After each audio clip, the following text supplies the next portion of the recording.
Bienvenidos hermanos y bendiciones en esta mañana, ¿verdad? Que Dios les bendiga. Como ven, el pastor Félix, ¿verdad? Y su familia están disfrutando de un buen descanso y vacación, así que he tenido el gran privilegio de poder compartir la palabra de Dios esta mañana y el próximo domingo también, ¿verdad? Antes de comenzar, vamos a tener nuestros anuncios para esta semana. Tenemos una semana regular, empezando el martes con los jóvenes adultos, ¿verdad? Tenemos nuestro estudio bíblico a las 7:30 aquí en la cocina. Después los miércoles vamos a tener nuestro estudio bíblico, como siempre, a las 7:30 aquí en la iglesia. Y este jueves también es un jueves especial, es el último jueves del mes, ¿verdad? Tenemos el grupo de hombres, ministerio de hombres, así que lo esperamos aquí con Ernesto que va a traer la palabra, ¿verdad? Estamos listos para eso. El viernes tenemos los Robles a las 4, el ministerio ahí en los Robles, y después a las 7:30 nuestro grupo de jóvenes, ¿verdad? Y durante ese tiempo también están los padres que están orando por sus hijos, ¿verdad? Un tiempo lindo de oración. Y nuevamente el próximo domingo, ¿verdad? Nuestro servicio de español a las 10, la escuela dominical a las 10:45 en inglés, y nuestro servicio de inglés que es a las 12 con su escuela dominical en español, ¿verdad?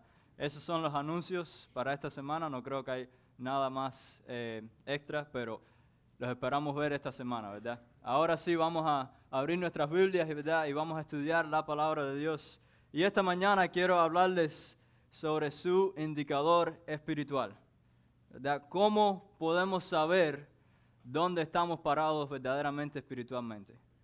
¿Qué nos ha dado Dios para poder saber con certitud dónde estamos en nuestra relación con Él?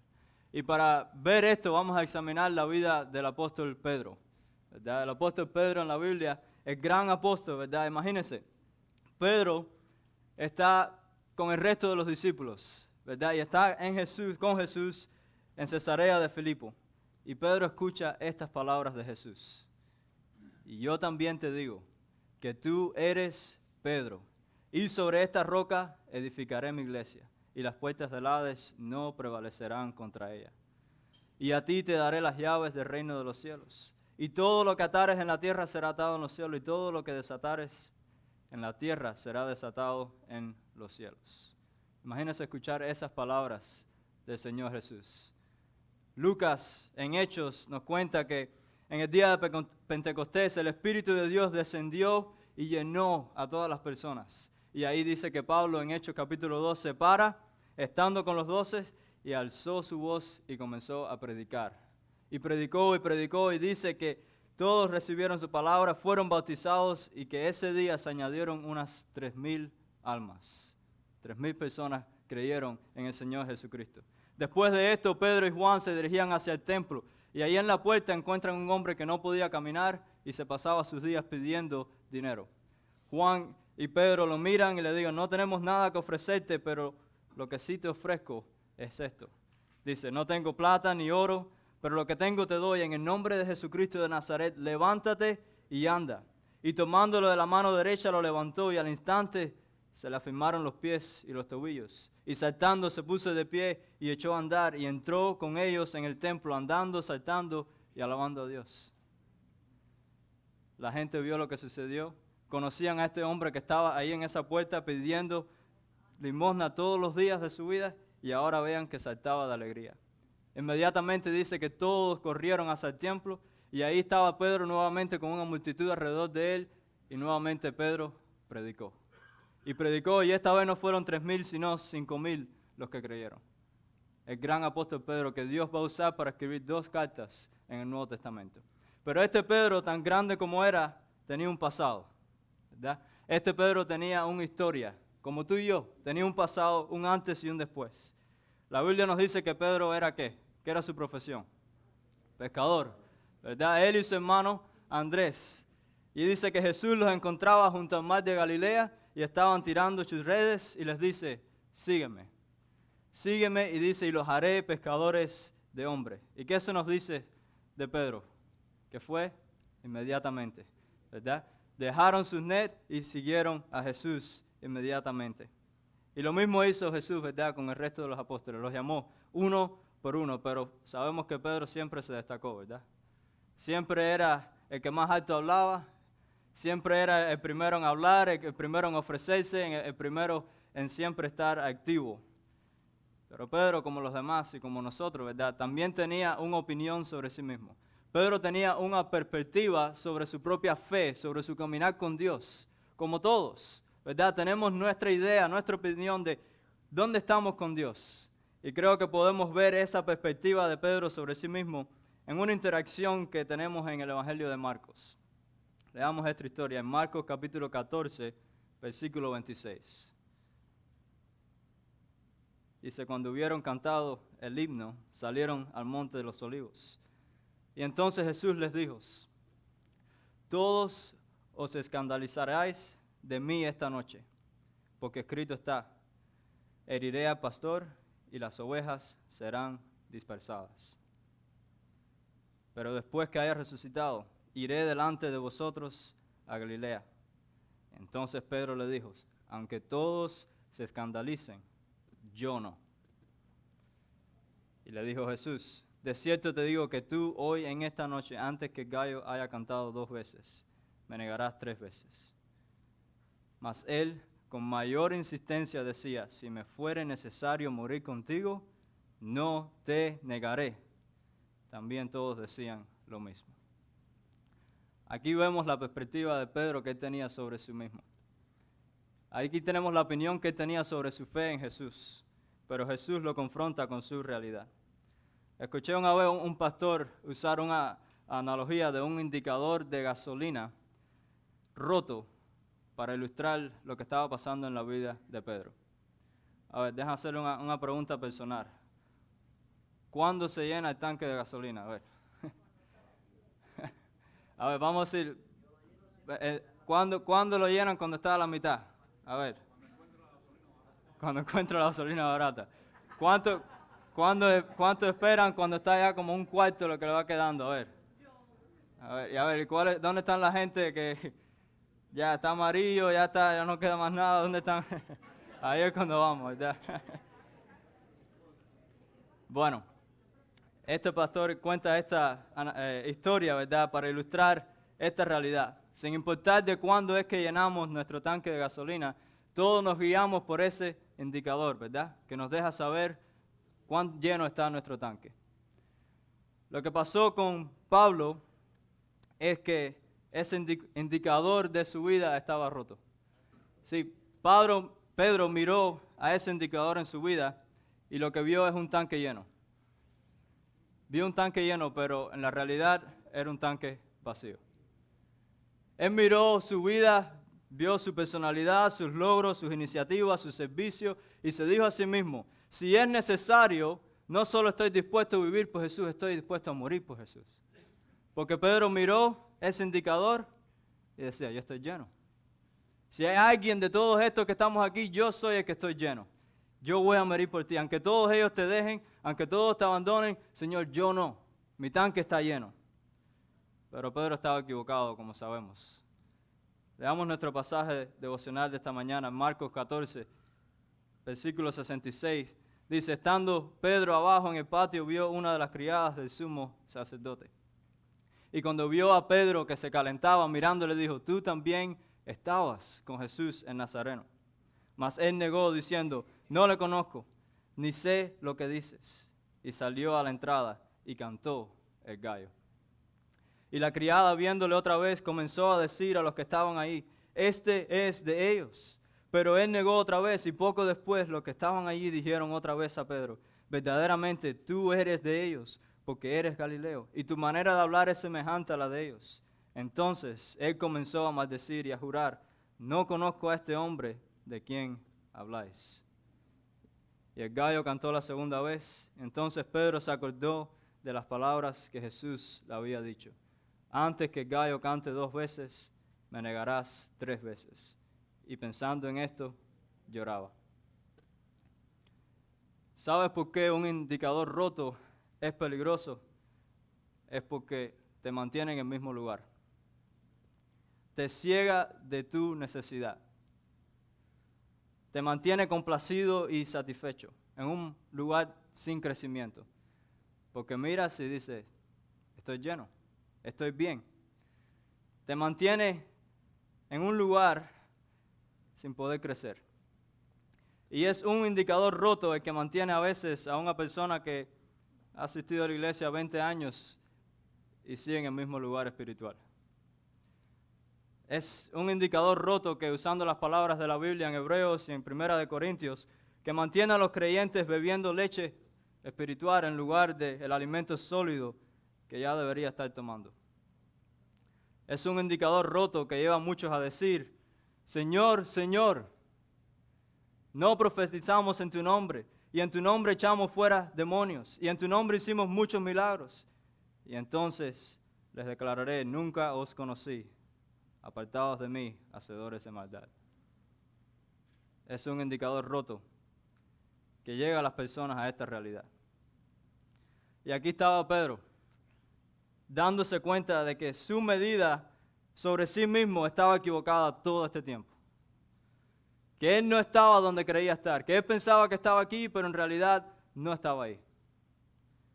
Así que Marco nos escribe que Pedro lloró. Que Pedro, reflexionando, pensando en las palabras de Jesús, recordando lo que dijo Jesús, lloró. Un momento de terrible angustia, de profundo dolor, de gran tristeza, al darse cuenta que él había fallado a ese Jesús que él amaba. Imagínese ese dolor. Eso es un dolor único, ¿verdad? Que viene con vergüenza, un dolor que viene acompañado de desesperación, incluso ira con uno mismo, ¿verdad? Pero la realidad de este momento en la vida de Pedro es que este es probablemente el momento más cerca que Pedro ha estado de Jesús. Este es el mejor momento, el mejor lugar que Pedro podía estar ahora mismo. Porque en este momento ese indicador estaba marcando la verdad. En este momento ese indicador estaba claro. Y es como si Pedro por primera vez está conociendo al verdadero Pedro.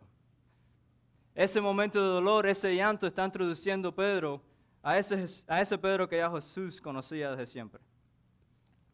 Y hermanos, les digo, si usted ha estado en un momento, está en un momento donde se siente destrozado, llorando por su pecado, débil, herido, porque le ha fallado a Dios, recuerda que ese es un gran lugar, un buen lugar en donde estar.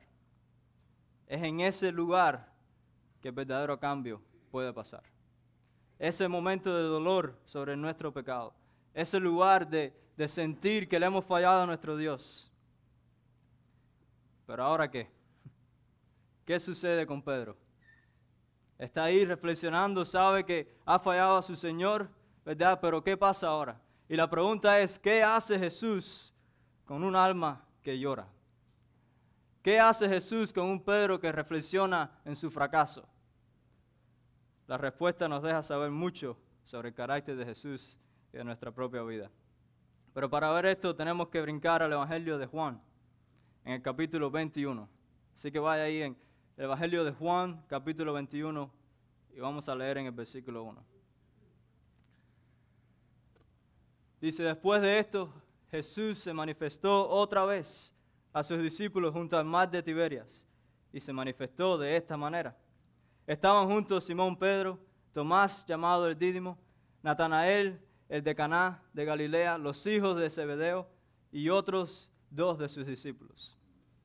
Simón Pedro les dijo: voy a pescar. Y ellos le dijeron: vamos nosotros también contigo. Fueron y entraron en una barca, y aquella noche no pescaron nada. Cuando ya iba amaneciendo, se presentó Jesús en la playa, mas los discípulos no sabían que era Jesús. Y les dijo: hijitos, ¿tenéis algo de comer? Respondieron: no. Y él les dijo: echad la red a la derecha de la barca y hallaréis. Entonces le echaron y ya no lo podían sacar por la gran cantidad de peces. Entonces aquel discípulo a quien Jesús amaba dijo a Pedro: es el Señor. Simón Pedro, cuando oyó que era el Señor, se ciñó la ropa porque se había despojado de ella y se echó al mar. Pedro no ha cambiado mucho todavía, ¿verdad? Inmediatamente al escuchar que era Jesús, se lanza en el agua a nadar hacia Jesús. Y yo creo que podemos entender un poco esta desesperación de Pedro, ¿verdad?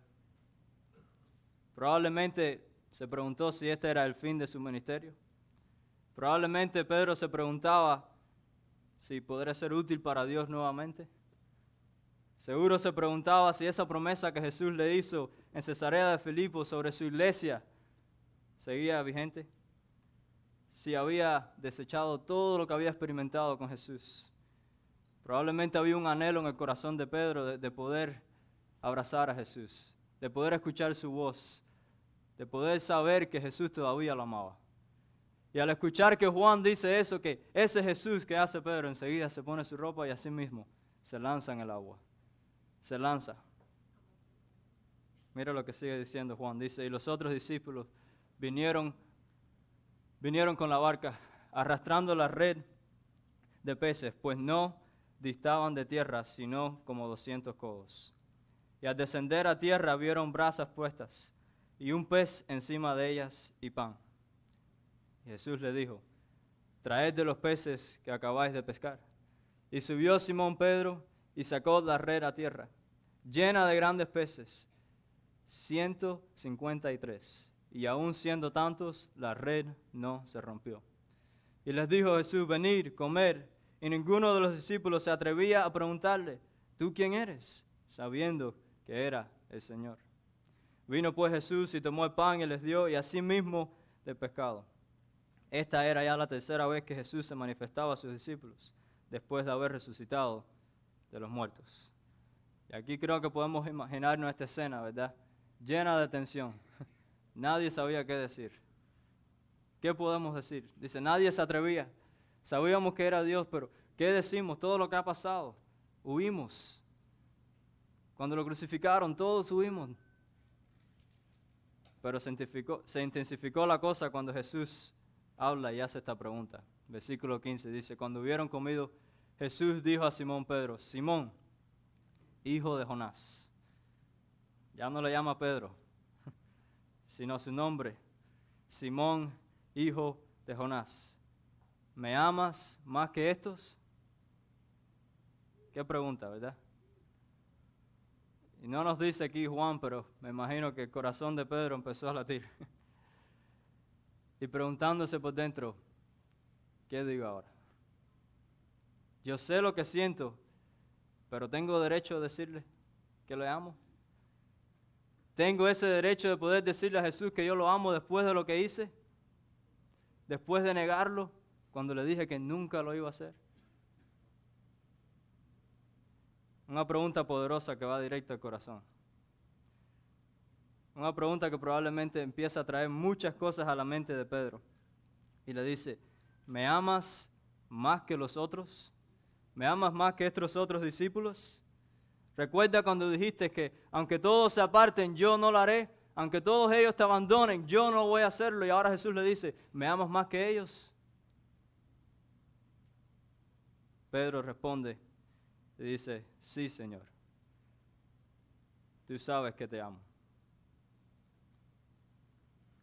Jesús acepta su amor y le dice, apacienta mis corderos. En otras palabras, Jesús afirma su amor, lo llama nuevamente al servicio, lo llama al ministerio. Si me amas, sirve a mis corderos. Apacienta mis corderos. Volvió a decirle la segunda vez, Simón, hijo de Jonás, ¿me amas? Y Pedro le respondió, sí, Señor, tú sabes que te amo. Y le dijo, pastorea mis ovejas. Le hace la misma pregunta, pero esta vez dejando las comparaciones. Olvídate de los demás, Pedro. Tú me amas, verdaderamente me amas, Pedro. Sí, Señor, tú sabes que te amo. Pastorea mis ovejas. Y le dijo la tercera vez, Simón, hijo de Jonás, ¿me amas? Pedro se entristeció de que le dijiste la tercera vez, ¿me amas? Y le respondió, Señor, tú lo sabes todo, tú sabes que te amo. Y Jesús le dijo, apacienta mis ovejas. Qué interacción más poderosa en este momento. Esto le estaba causando dolor a Pedro. Esto le estaba doliendo, pero era necesario. era una conversación necesaria para Pedro llegar a ser el Pedro que fue. Sin este momento, no tenemos el gran apóstol Pedro. Pedro se queda ahí en dolor, pensando en su fracaso, pero Jesús lo restauró. No hace mucho Pedro estuvo de la misma manera junto al fuego, calentándose, y ahí negó a Jesús 3 veces. Ahora de nuevo, junto al fuego, delante de Jesús, pero le da una oportunidad no para negarlo, sino profesar su amor por él igual, 3 veces. 3 veces lo negó, 3 veces Jesús le da la oportunidad de confesar su amor por él. Para responder la pregunta, ¿qué hace Jesús con un alma que llora? Jesús la restaura. Es lo que hace. Jesús la restaura. La llena de su abundante gracia y amor. Hermanos, Dios tiene una manera de traernos de vuelta a Él. Nuestro pecado nunca es final para Dios.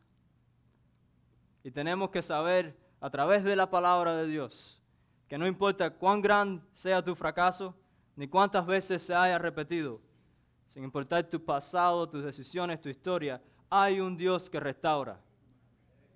Ese es el Dios de la Biblia. Un Dios que renueva y nos llena de gracia y amor. Como hizo con Pedro, hace con nosotros. Pero todo depende de un corazón arrepentido. Un corazón verdaderamente arrepentido delante de Dios. ¿Qué necesitamos para una relación genuina con Dios? Una relación de verdad. Basado en lo que hemos hablado, lo primero que se necesita es un indicador preciso. Y ahí está el gran problema de nosotros. Con un indicador roto siempre vamos a estar perdidos y estancados en el mismo lugar. Necesitamos la palabra de Dios para que nos deje saber verdaderamente la condición de nuestra fe. La palabra de Dios tiene poder para traer a la luz la verdad de nuestro corazón delante de Dios. Si permites que las acciones externas que podemos hacer o lo que es tradicionalmente aceptable que sea tu indicador espiritual, nunca obtendrás una imagen verdadera de tu condición espiritual. Nosotros no establecemos los parámetros. Dios no nos ha dado esa responsabilidad de determinar si estamos bien delante de Él o no. Porque nuestro corazón pecaminoso siempre va a saltar a escoger las cosas en que somos muy buenos. Y mirar esas acciones, esas palabras, esas cosas en cuales servimos. Y mirar y decir, por esto estoy bien delante de ti, Dios. Por esto me deberías aceptar. Pero ese no es el Evangelio. El Evangelio no se trata de lo que nosotros podemos hacer por Dios, sino de lo que Dios ha hecho por nosotros. Nuestras acciones, nuestra vida, nuestras decisiones, seguir de la santidad de Dios y buscar de esa santidad no es lo que determina nuestro estar delante de Dios. No es lo que nosotros hemos hecho, sino lo que Dios ha hecho por nosotros. Para darle un ejemplo, esta semana voy a predicar más que lo que hago normalmente, ¿verdad? Voy a enseñar más de la palabra de lo que normalmente hago, ya que el pastor Félix no está aquí. Pero eso no es lo que indica si mi tanque está lleno o no. Puedo predicar 20 veces en una semana. Puedo dar todo el dinero del mundo. Pero eso no es lo que indica si mi tanque está lleno. No puede ser nuestra acción, es nuestro corazón. Eso es lo que verdaderamente indica cómo estamos delante de Dios. Necesitamos en nuestra vida un indicador preciso. La palabra de Dios tiene el poder para poder distinguir verdaderamente los deseos e intenciones de nuestro corazón. Y tenemos que ser personas como David que vienen delante de Él en oración honesta y le piden a Dios que examine sus pensamientos, que examine la meditación de su corazón, Así podemos verdaderamente saber dónde estamos parados delante de Dios. Y recuerden que tener un indicador roto es muy peligroso. Y muchos viven su vida cristiana con un indicador roto. Se necesita un indicador preciso, pero también un espíritu quebrantado. David escribe que Dios no despreciará un corazón quebrantado y contrito. Hermanos, a Dios no le interesa que encubramos nuestros pecados, que ocultemos nuestros fracasos o que nos pulamos antes de acercarnos a Él. Él no se deja engañar por nuestras máscaras ni se impresiona por nuestras acciones. No, nunca vamos a poder impresionar a Dios con nuestro servicio, con nuestras acciones. Lo que Él desea es, como dice en Salmo 51, la verdad en lo íntimo. En nuestro corazón, integridad. Un corazón que se presenta ante Él con honestidad, humildad y contrito. Y Él nos invita a acercarnos con valentía a ese trono de gracia, en Hebreos 4:16. No vestidos de nuestra propia justicia, sino la justicia de Cristo. Dios desea honestidad, no perfección, arrepentimiento, no pretensiones. Lo que agrada es un espíritu quebrantado, un corazón contrito, porque en nuestra debilidad es donde su gracia brilla aún más. Ahí es, en honestidad, debilidad delante de Dios. Por último, necesitamos amor a Dios. Esta es la prioridad de nuestras vidas, amar a Dios. Y si no lo es, prioridades tienen que cambiar. Lo más importante y significativo que haremos con nuestras vidas no es una carrera, no es aún criar una familia. Lo más importante y significativo que haremos con nuestras vidas es amar a Dios.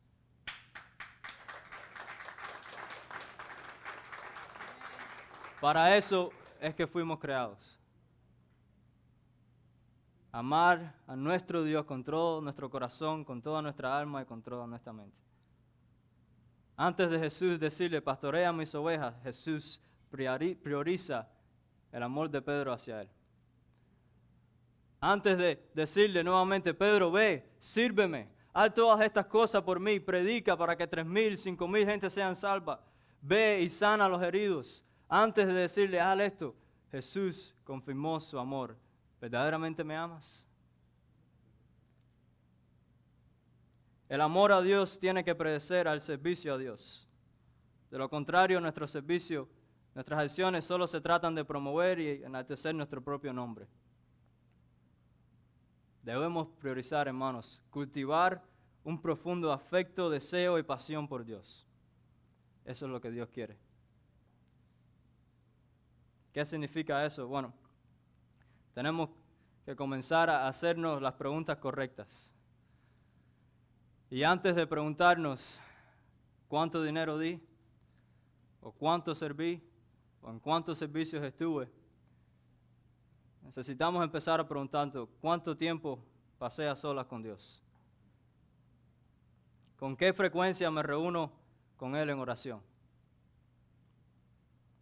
Es ahí donde crece nuestro amor por Dios. Eso es lo que quería Jesús de Pedro. Jesús no quería su habilidad, su don de predicar, su carisma, su personalidad. Jesús no estaba interesado en eso. Eso no impresiona a Jesús. Jesús quería saber de que Pedro verdaderamente lo amaba. Esa es la prioridad. Y no digo que no deberíamos dar o servir o ayudar, pero hay un orden de prioridad que establece Jesús. Y sin amor a Dios no hay nada. Sin amor a Dios lo demás no importa. No le interesa a Dios. En nuestras vidas, si queremos ser cristianos que verdaderamente tienen una relación profunda con Dios, necesitamos estas tres cosas. Necesitamos poder ser honestos y mirar a la palabra de Dios para que examine nuestro corazón. Y que no sean nuestras ideas de lo que es ser un buen cristiano que guíe y nos indique en estar y caminar con Dios. Que sea la palabra de Dios. Por eso hay necesidad de conocer su palabra, de estar a solas con Él y leer lo que la palabra dice sobre nuestro corazón y saber y conocer lo que le agrada a Dios, lo que es verdadera obediencia a Dios, no en acción, no de labios afuera, sino de corazón hacia afuera. Ese conocimiento es el que lleva a una verdadera relación con Dios. Necesitamos un indicador preciso, un espíritu quebrantado. Y esto no es algo forzado. Eso es lo que ocurre cuando tenemos un indicador preciso. No es obligarme a sentirme mal por mi pecado. No, Jesús no nos llama a hacer eso. A obligarte a sentirte culpable. No. La palabra de Dios es poderosa y es suficiente para poder traer arrepentimiento en nosotros. Es la palabra de Dios y el Espíritu de Dios que va a traer un espíritu quebrantado en tu vida, mientras te acercas a Él. Y eso va a producir un gran amor por Dios. Porque en ese momento quebrantado vas a ver como hizo Jesús con Pedro, va a ser contigo. Y te va a restaurar. Y ahí vas a poder experimentar su amor de verdad. No escuchar de su amor, no solo leer de su amor, pero vas a poder sentirlo. Con un espíritu quebrantado, al ver a Dios levantarte y amarte, tu amor por Él va a crecer. Y entonces ahí es que vamos a estar listos para servirle. Entonces es que podemos tener una verdadera relación con Dios. Vamos a orar. Dios, te damos gracias por tu palabra. Gracias, Señor, porque en ti tenemos un indicador preciso, Dios, que nos ayuda a poder vernos, Señor, por lo que somos. Ayúdanos siempre a caminar en humildad, Señor, y no determinar por nosotros mismos si somos un buen cristiano o no, Señor, pero que podamos mirar a tu palabra, que es un espejo, Señor, y poder vernos a nosotros mismos, Señor. Examina nuestros corazones, Dios, y que esa examinación, Dios, nos lleva a un punto de arrepentimiento, Señor, a tener un espíritu quebrantado delante de ti, Señor, y que ahí podemos ver tu gracia, ahí podemos ver tu gran amor, Señor, y que nos lleva a tener un gran amor por ti. Ayúdanos siempre que esa sea nuestra prioridad en nuestras vidas, Dios. No solo actividad y acciones, Señor, pero un corazón que te desea a ti, un corazón que tenga afecto hacia ti, Dios. Te damos gracias, Dios, por Jesús, por su vida, Señor, por su muerte, por su resurrección, que es lo que hace un cambio de corazón posible. Señor, y es mi oración que si hay alguien aquí en esta mañana, Dios, que no ha confiado en ti, que no ha creído en ti, Señor, que no ha visto tu sacrificio como suficiente para perdonar todos sus pecados, Dios, que esta mañana ellos puedan descansar en ti, Señor, y que tú puedas quitar sobre ellos ese gran peso que es el pecado. Ayúdanos siempre a caminar en ti. Oramos todo en el nombre de Jesús. Amén.